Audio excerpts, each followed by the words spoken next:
Assalamualaikum warahmatullahi wabarakatuh.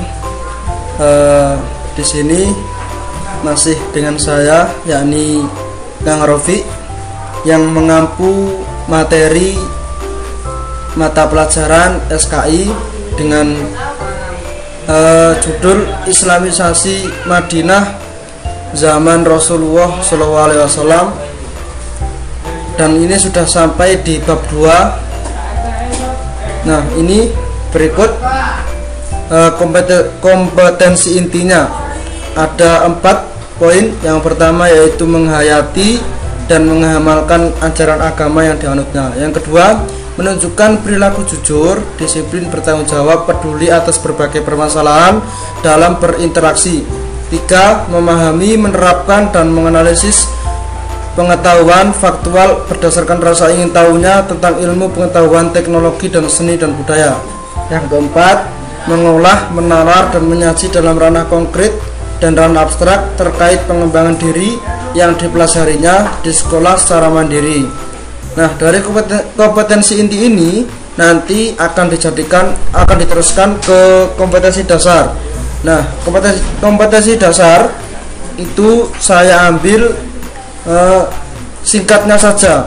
Yang pertama yaitu di nomor 1.5, menghayati perjuangan Nabi Muhammad SAW dalam membangun peradaban Islam di Madinah.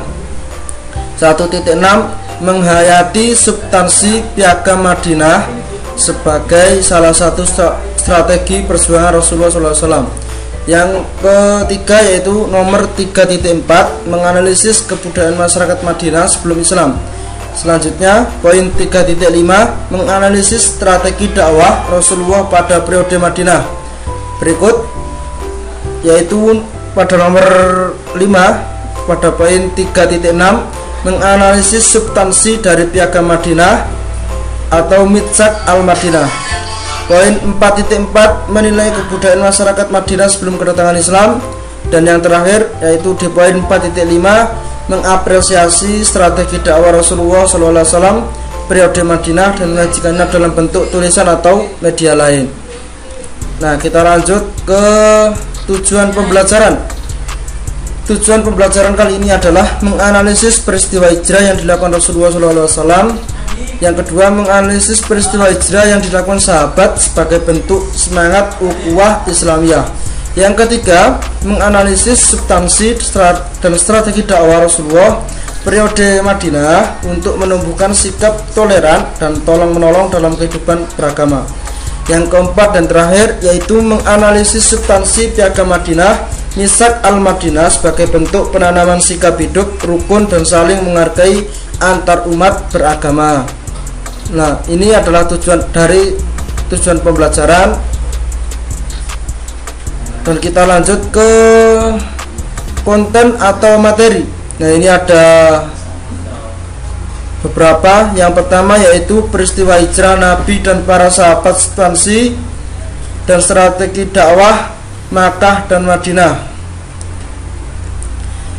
Dan yang kedua yaitu strategi dakwah Rasulullah di Madinah. Dan yang ketiga, substansi Piagam Madinah. Nah, terus kita lanjut ke Islamisasi Madinah zaman Rasulullah SAW, yaitu di bab 2 pada halaman 28 di LKS. Yang pertama itu ada perkembangan masyarakat Madinah sebelum Islam. Yang kedua ada strategi dakwah Rasulullah periode Madinah. Yang ketiga, peristiwa-peristiwa penting ketika Nabi Muhammad berdakwah di Madinah. Yang keempat, itu terakhir, perkembangan masyarakat Madinah sebelum Islam itu mesti ada. Nah, saya cantumkan beberapa, yaitu ada 4 poin. Yang pertama itu ada kepercayaan masyarakat Madinah sebelum Islam. Yang kedua, kondisi sosial masyarakat Madinah sebelum Islam. Yang ketiga, kondisi ekonomi masyarakat Madinah sebelum Islam. Yang keempat itu ada kondisi politik masyarakat Madinah sebelum Islam. Kita masuk ke ini dulu, poin 1. Oke.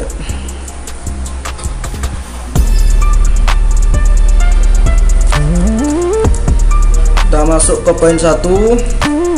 Terus lanjut.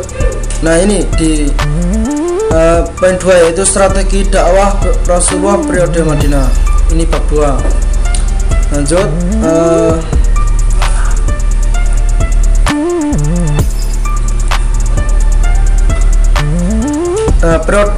dakwah Rasulullah periode Madinah itu ada substansi dakwah periode Madinah, yang kedua itu strategi dakwah periode Madinah, yang ketiga perkembangan masyarakat Madinah sebelum dan sesudah Nabi Muhammad SAW berhijrah. Nah, itu adalah 3 poin yang masuk di Islamisasi Rasulullah periode Madinah.